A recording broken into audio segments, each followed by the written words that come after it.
quarto ano, tudo bem? Sejam novamente bem-vindos a mais uma aula de língua portuguesa. Você já me conhece, eu sou a Prof. Cris, a professora Cristiane do Sistema Positivo de Ensino. Como é bom estar aqui com você, aluno do quarto ano, aluna do quarto ano. Por quê? Porque estamos em casa, estamos nos cuidando e o melhor de tudo, estamos estudando. Exatamente.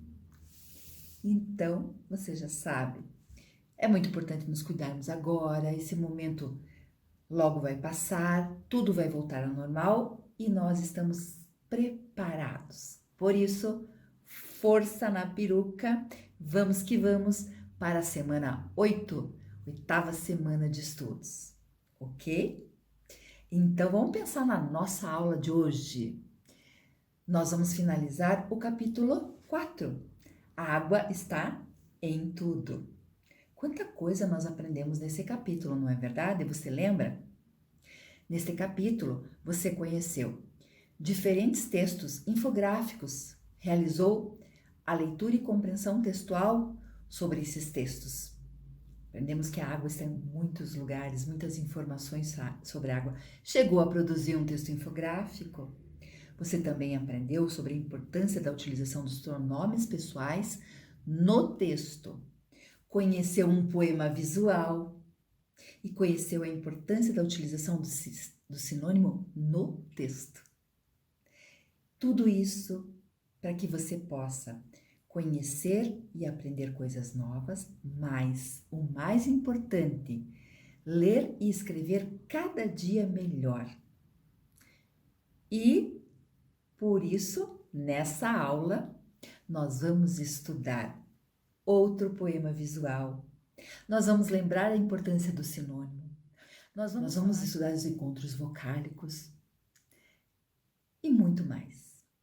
Por isso, organiza o seu material, se prepara e que tal vou fazer um convite? Venha comigo que nós vamos começar brincando como uma onda. Venha.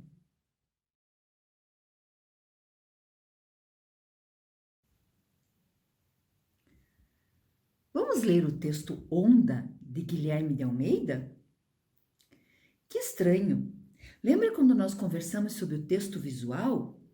Ele chama sempre nossa atenção, não é? Ele é criado a partir de formas de movimento e eu tô me sentindo como se eu tivesse uma onda, não é? É o movimento da onda do mar. Eu consigo perceber para esse movimento. Quando eu olho a página do livro, eu vejo a onda.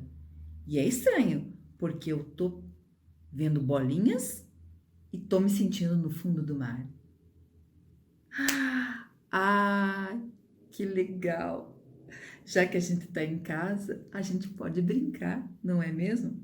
Que tal simular um mar, uma onda, para a gente curtir e brincar muito com esse poema visual? Texto Onda? Eu vou ler para vocês. Esse texto, ele é diferente do texto do poema que nós lemos do Paulo Leminski. Ele tem um direcionamento diferente. Eu não consigo parar de me mexer, parece que estou no mar. Então vamos ler? Onda? Viu bem que eu me senti no mar, agora estou me sentindo em cima de ondas no mar. Ai, que delícia! Alunos, vamos começar a nossa aula agora sim, abrindo nosso livro na página 22. Abre na página 22. Muito bem.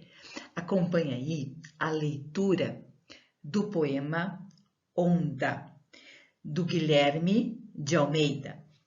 Mas brincando no início com o mar e com as bolinhas e com aquele ambiente, né? Gravando para vocês que estão assistindo em casa e eu estou aqui na minha casa. Eu fiz essa brincadeira, já que estamos em casa, né? Estamos longe do mar ou de qualquer possibilidade de passeio. Então, um momento bem gostoso. O poema visual, ele propicia essa ludicidade, essa brincadeira. Quando você olha para ele, para o poema, ele tem uma estrutura diferente, não tem? Lembra que nós conversamos? E esse aqui é muito diferente daquele poema que nós lemos do Leminski. Por quê? Observa aqui as palavras desse poema. Primeiro, tá? Parece que é um movimento, não parece que é um movimento? As palavras estão invocando o movimento do mar, né? Onda já remete a pensar nesse movimento. E também ele é diferente do outro poema, porque aqui nós vamos ter que ler ele de cima para baixo e da esquerda para a direita, de modo tradicional. Eu vou fazer a leitura, você vai ouvir e depois nós vamos conversar. Que tal eu aqui em cima das ondas e você aí? Que tal, enquanto eu leio, pegar uma folha de papel e imaginar o mar? E a professora vai lendo e você vai fazendo os desenhos? Se tiver uma musiquinha para pôr no fundo, olha que legal e sugestivo. Então, vamos ouvir o poema Onda?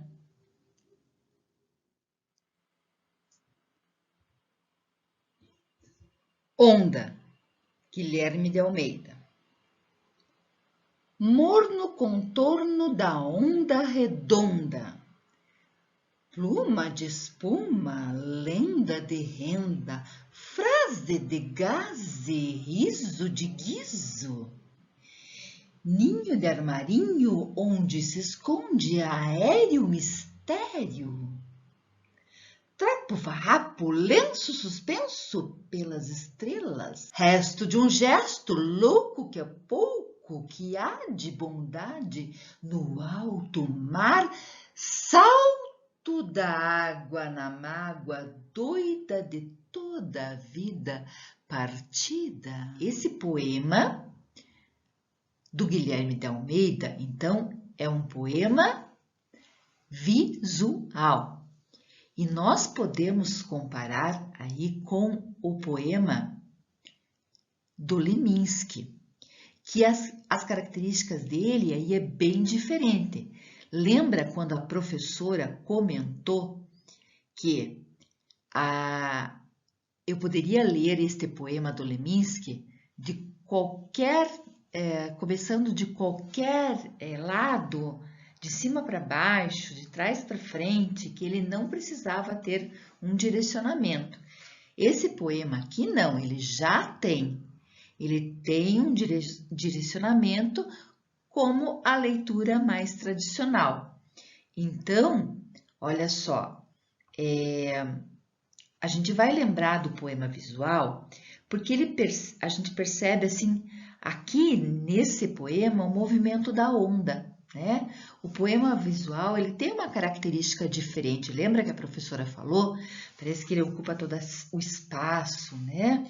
Ele usa recursos gráficos. Aqui, ele utiliza-se das palavras, né? E de tudo que essas palavras podem propiciar, como som, como a forma visual, como significado, por isso ele tem esse movimento, né? Então, a ideia é permitir aí várias possibilidades de compreensão, de relação, faça a leitura do vocabulário que temos, né, embaixo do glossário, o que é pluma, o que é gaze, o que é guizo, para você estabelecendo as relações, né? Então, aqui nesse poema nós vamos conversar um pouquinho que a palavra onda ela vai ter diferentes significados. Então, vamos conversar um pouquinho e resolver as atividades do livro? Então, vamos fazer o seguinte. Vira a página e vamos para a página 23? Agora, com seu livro aberto na página 23, nós vamos pensar neste poema visual, Onda, que o texto poético não é fácil, né, de interpretar, ainda mais quando envolve tantos sentimentos. Mas esse, como ele tem o poema visual, todo o envolvimento com o movimento, com a sonoridade, e aqui no caso com as ondas, a gente vai tentar pensar um pouquinho nessas palavras que o autor escreveu, certo? O poeta, ok? Então vamos à primeira atividade que nós vamos resolver, que é a número 2 da página 23. Perguntando quem é o autor do texto, né? Você lembra do autor? Volta lá, onde que você encontra na página 22, procura lá a referência, onde tem a referência do texto, é o Guilherme Arantes? Não, só tô brincando. Nada de Guilherme Arantes, cantor. É o Guilherme de Almeida. Muito bem. Só para ver se você está prestando atenção na aula, se você olhou mesmo lá na página. Guilherme de Almeida. E o que o Guilherme de Almeida deu para este poema visual? O nome, o título dele, qual é? Onda. Muito bem. E a palavra onda tem diferentes significados, né? Olha a onda, olha a onda. Onda do quê? Ó, aquela menina tá indo na onda da moda. Olha, né? Tem vários significados. Aqui, a que onda o poema se refere? De que onda que ele está falando? Da onda do mar. Da onda do mar. Muito bem. E qual que é a relação da forma do poema com a onda? Qual que é a relação da forma? Como é que o poema foi organizado, os seus versos, cada linha do poema, como que foi organizado? As palavras, elas estão com o quê? Elas estão com um movimento como se fosse uma onda, não estão? Então, os versos desse poema estão imitando esse movimento da onda, né? E algumas palavras também do poema, elas remetem a gente, faz com que a gente pense no mar, na onda, né? Certo? Tranquilo? Então, 2, 3 e 4, respondida. Vamos pensar um pouquinho mais nesse texto. Bora! Agora, vamos lá, continua. Atividade 5. Observe o título do poema. Onda. Ele é formado por quantas letras? Onda. 4. Quais delas são grafadas, escritas com letra maiúscula? O O e o A. O O e o A. Por que a primeira e a última, o poeta usou esse recurso para escrever esse texto? Por quê? Ó, primeira e última. E aí as do meio são menores, né? Esteticamente ali. E maiúscula, a minúscula meio, para fazer como se fosse o movimento de uma onda. Isso mesmo. 6. Circule as palavras retidas do poema. Desculpa. Circule as palavras retiradas do poema que fazem referência direta ao mar. Se fala a palavra, lembra do mar. Então, espuma, né? O mar, quando você olha aqui, parece na beirinha do mar, tá fazendo aquela espuma. Renda, gaze e onda. Ah, tá bem fácil essas, né? Espuma e onda. Muito bem. Vamos embora. 7. Observe as imagens. Você tem uma renda e você tem uma gaze. Agora sim. Por que o eu lírico do poema associou as ondas do mar à gaze e à renda? A resposta tá fácil, a professora até deixou ali, né? Garanto que você já sacou. Olha ali, tá na imagem, não é? Para simular o movimento da onda. Então, por isso que ele usou no poema as ondas do mar com gaze e renda, para pensar no movimento. Aí tudo bem. Mas eu queria explicar para você um pouquinho, quando fala assim, de um texto poético, né, da poesia, do texto poético, da poesia, quando fala a palavra lírico, essa palavra lírico, você pode pensar, relacionar com sentimento, com emoções, tá? Com emoções. Então, quando fala de eu lírico, é o quê? É alguém que está falando. Então, um eu lírico. Pode ser que seja até aí o próprio autor, né, do poema. Às vezes não é também a mesma coisa. Então, para assim, bem simples, para você entender, porque senão você olha assim, nossa, o que é esse eu lírico? É alguém que está falando ali. E o lírico fala de sentimentos, de emoções. Então, esse poema retrata muito a questão das emoções, né? Faz relação com as emoções, ok? Muito bem, sentimentos. Vamos lá, então. Para mais duas questões, a 8 e a 9. Vamos pensar aí nesse texto. A expressão salto da água, utilizada no poema, descreve a espuma, o mar ou a onda especificamente? O salto da água. Volta lá no texto, ó, vê onde você acha salto da água. Escuta lá de novo quando a professora leu. Então, é a onda. Muito bem. E a última, o poema apresenta duas colunas, certo? Duas colunas. Nesse caso, há uma ordem de leitura. Explique a sua resposta. Porque lembra que a professora, quando nós lemos lá o outro poema visual, a professora explicou que ali ele não tinha o quê? Uma ordem, né? Para a leitura específica. Que a poesia visual, muitos textos acontecem isso, não tem essa ordem. Mas no caso aqui, ele tem para você, né, fazer a relação dessas duas colunas.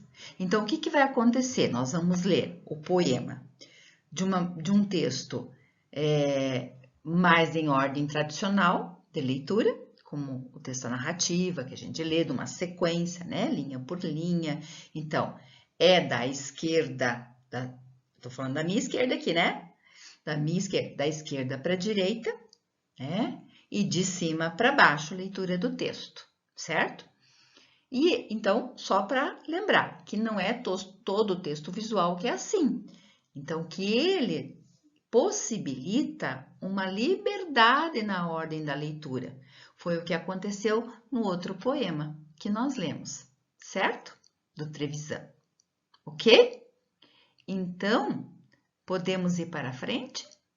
Então, concluímos esse primeiro momento. Agora, vamos continuar os nossos estudos.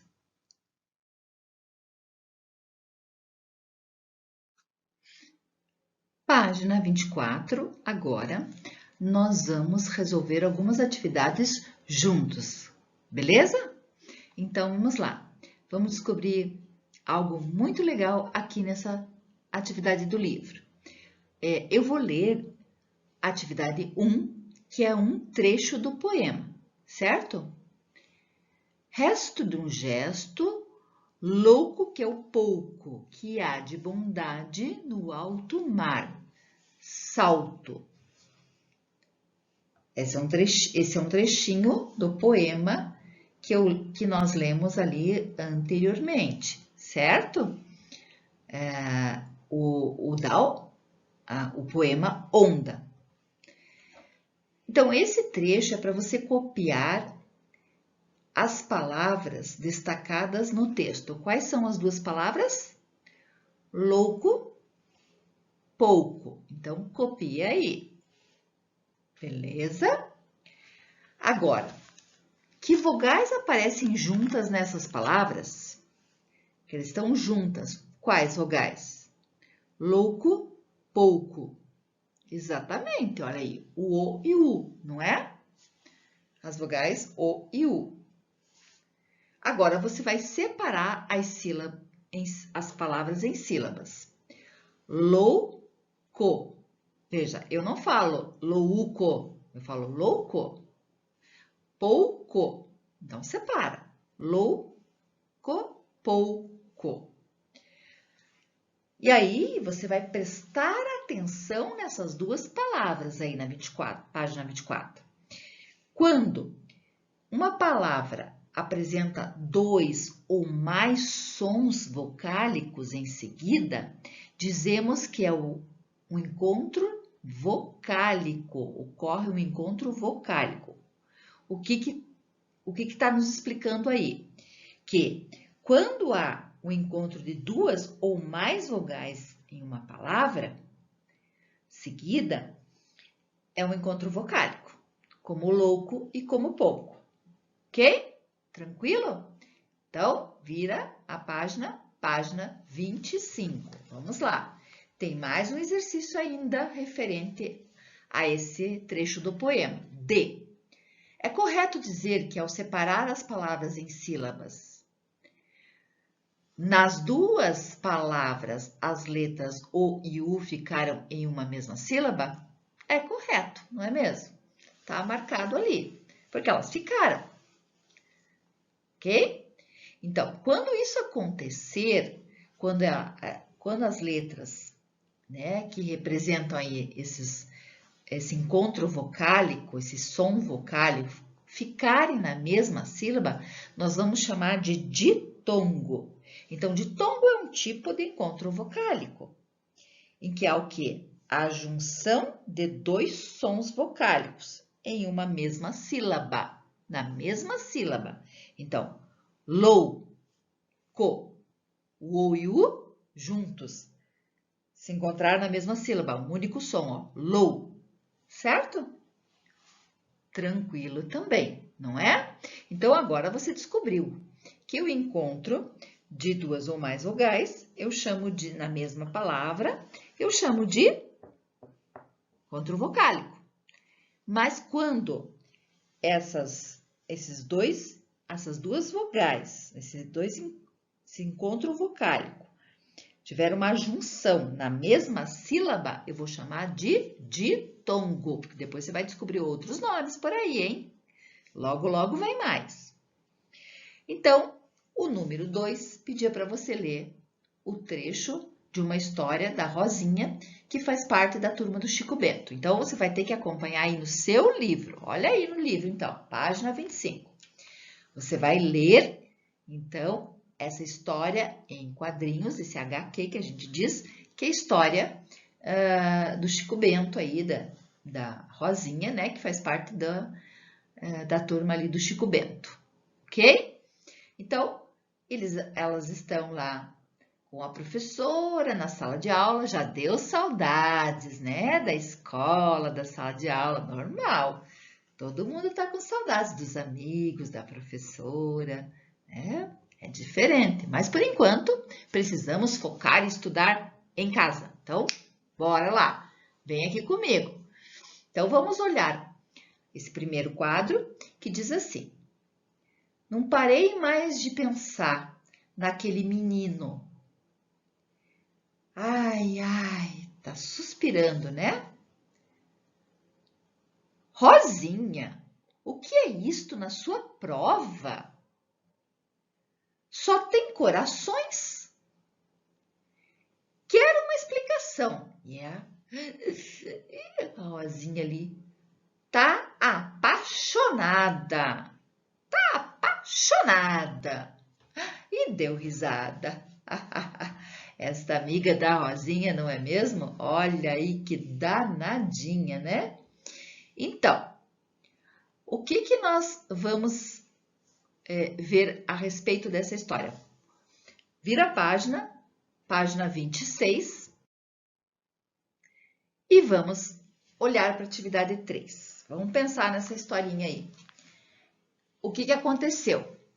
Vamos pensar na fala da amiga da Rosinha. Tá apaixonada. Tá apaixonada. Quando a gente vai escrever essa palavra, né, tá faltando alguma letra aí, não tá? Tá faltando. Como é que eu escrevo essa palavra? Apaixonada, não é mesmo? Sim, então escreva aí. apaixonada. Apaixonada. Apaixonada. Então, por que na história em quadrinhos ela foi grafada sem esse i? O que aconteceu nessa história? Você conhece esses personagens? Eles têm um modo de falar diferente? Tem ou não? Onde que eles moram? Eles não falam diferente? Às vezes, depende do contexto, da região que a gente mora, do lugar que a gente mora, a gente tem falares diferentes que a gente diz, né? E é o caso aqui que acontece. Então, o que aconteceu? A personagem falou desse jeito, ela omitiu um som. Eles às vezes podem omitir um som, certo? Então, vamos escrever isso aí. Por que a história em quadrinhos ela foi grafada sem o i? Porque a personagem ela omitiu, ou seja, ela não falou o i. Isso acontece sim, certo?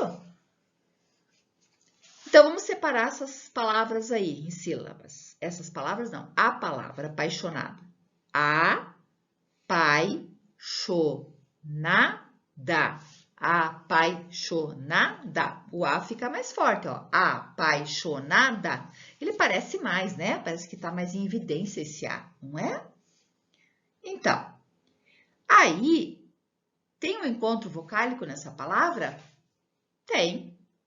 Tem um encontro vocálico nessa palavra, tá? Então, responda aí que sim. Agora, vamos responder a letra E. As letras que formam o encontro vocálico estão numa mesma sílaba? Estão.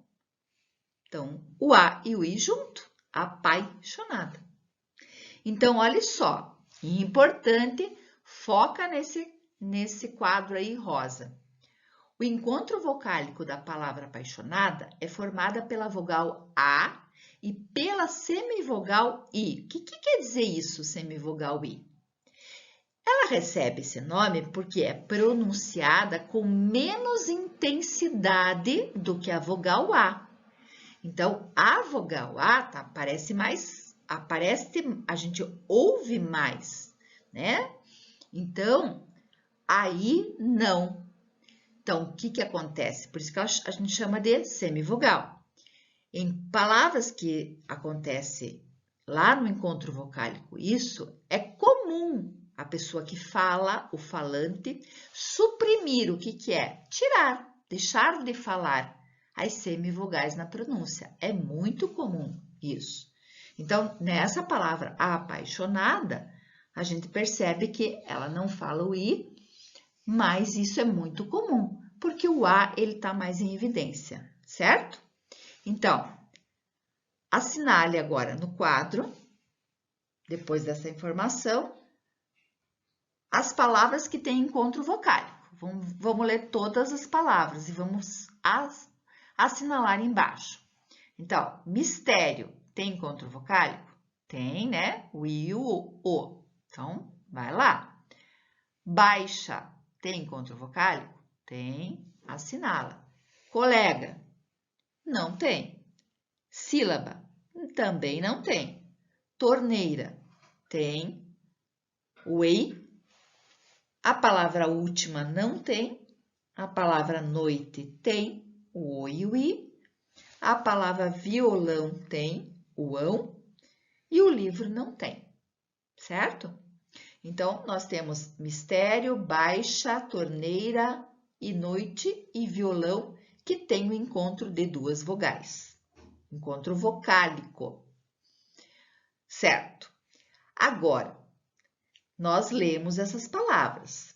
Em qual delas você percebe a omissão dessa semivogal? Então, qual dessas vogais elas estão mais em evidência e não aparece tanto na minha pronúncia a semivogal? Então, eu vou falar de novo e você vai perceber quais são as palavras, tá? Então, essa omissão é uma possibilidade, sim, da pronúncia das palavras. Então, mistério, baixa, colega, opa, desculpa, só as que tem encontro vocálico. Mistério, baixa, torneira, última. Ai, última não tem encontro vocálico, professora? Noite, violão. Noite, violão. Torneira, ó, veja, eu não falo torneira, né? O i, ele fica com menos intensidade, não fica? Então, o que está mais em evidência? O e. Torneira, torneira, o e está mais em evidência. Então, essa palavra aí, né? Você vai escrever que ela tem a omissão, porque tem a omissão da semivogal aí. E a palavra baixa. Então, baixa.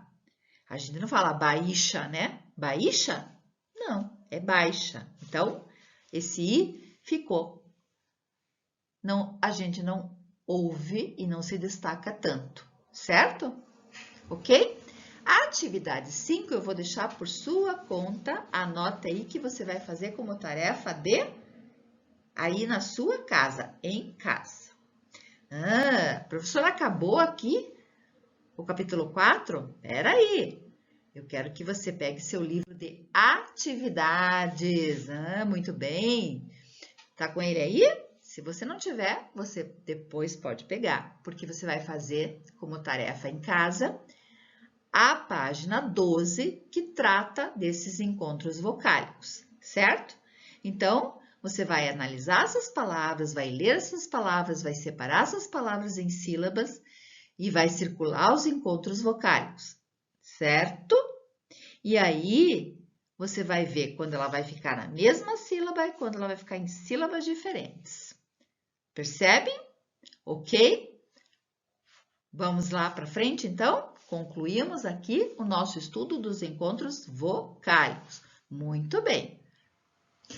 Então, esta nossa última conversa para terminarmos a nossa aula. Muito bem.